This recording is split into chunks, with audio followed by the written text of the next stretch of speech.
Pagbasa mula sa Aklat ng Karunungan. Tambangan natin ang mga taong matuwid, sapagkat hadlang sila sa ating mga balak. Ipinamumukha nila sa atin ang pagsuway sa kautusan at sinasabing tayo'y nagkasala laban sa ating kaugalian. Ipinagmamalaki nilang nakikilala nila ang Diyos at sinasabing sila'y mga anak ng Panginoon. Sila ang nagbibigay sa atin ng mga problema.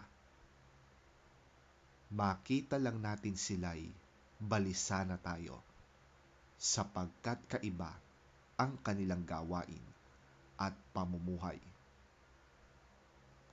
Ang palagay nila sa atin ay mababang mababa at nandidiri sila sa ating gawain. Sinasabi nilang kaligayahan ang wakas ng matuwid at ipinagmamagaling na sila'y anak ng Diyos. Tingnan natin kung ang sinasabi nila'y magkakatotoo, kung ano ang mangyayari sa kanila pagkamatay nila.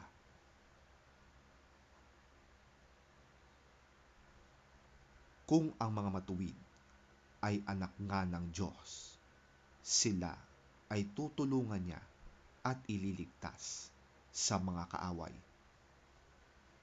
Subukin natin silang kutsain at pahirapan upang malaman natin kung hanggang saan ang kanilang kabutihang loob at kung hanggang kailan sila makakatagal. Subukin nating ilagay sila sa bingit ng kamatayan dahil ang sabi nila ay iingatan sila ng Diyos. Yon ang pangangatwiran ng masasama, ngunit sila'y nagkakamali sapagkat binubulag sila ng kanilang kasamaan. Hindi nila nabatid ang lihim na panukala ng Diyos. Hindi sila umasa sa gantimpala ng kabanalan.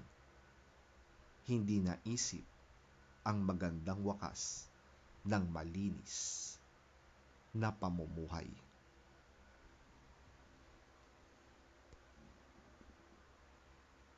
Ang salita ng Diyos. Salamat sa Diyos. Ang mabuting balita ng Panginoon ayon kay San Juan. Papuri sa iyo, Panginoon. Pagkatapos nito'y nilibot ni Jesus ang Galilea. Iniiwasan niya ang Judea dahil nais siyang patayin ng mga pinuno ng mga Hudyo roon. Nalalapit na noon ang pista ng mga tolda, isa sa mga pista ng mga Hudyo.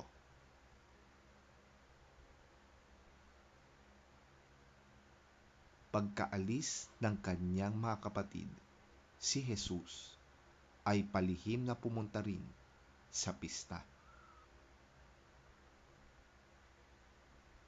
Sinabi ng ilang taga-Jerusalem, hindi ba ito ang taong nais nilang patayin?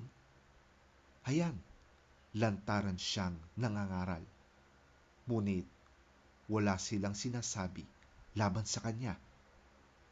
Baka naman nakilala ng mga pinuno na siya na nga ang Kristo.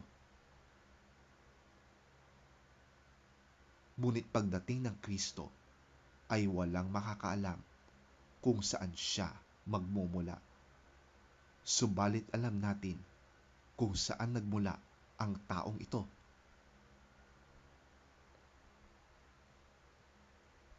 Kaya't habang si Jesus ay nagtuturo sa templo, sumigaw siya, "Ako ba'y talagang kilala ninyo? Alam nga ba ninyo kung saan ako nagmula?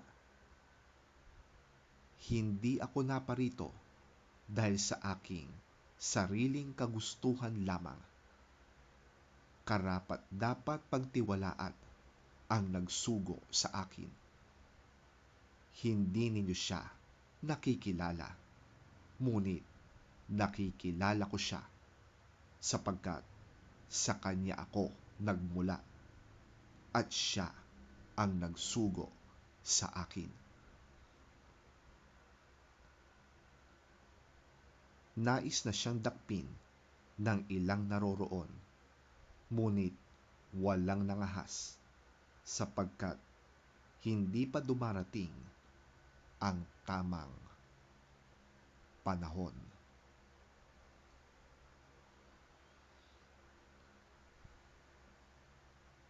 Ang mabuting balita ng ating Panginoon.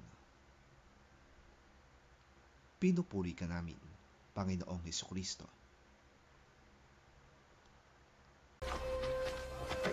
After this, Jesus traveled in Galilee. He did not want to travel in Judea because the Jewish authorities there were wanting to kill him. The time for the festival of shelters was near. After his brothers had gone to the festival, Jesus also went. However, he did not go openly, but secretly. Some of the people of Jerusalem said, "Isn't this the man the authorities are trying to kill? Look, he is talking in public, and they say nothing against him." Can it be that they really know that he is the Messiah? But when the Messiah comes, no one will know where he is from. And we all know where this man comes from. As Jesus taught in the temple, he said in a loud voice, "Do you really know me? And know where I am from? I have not come on my own authority. He who sent me, however, is truthful. You do not know him, but I know him, because I come from him, and he sent me." Then they tried to seize him.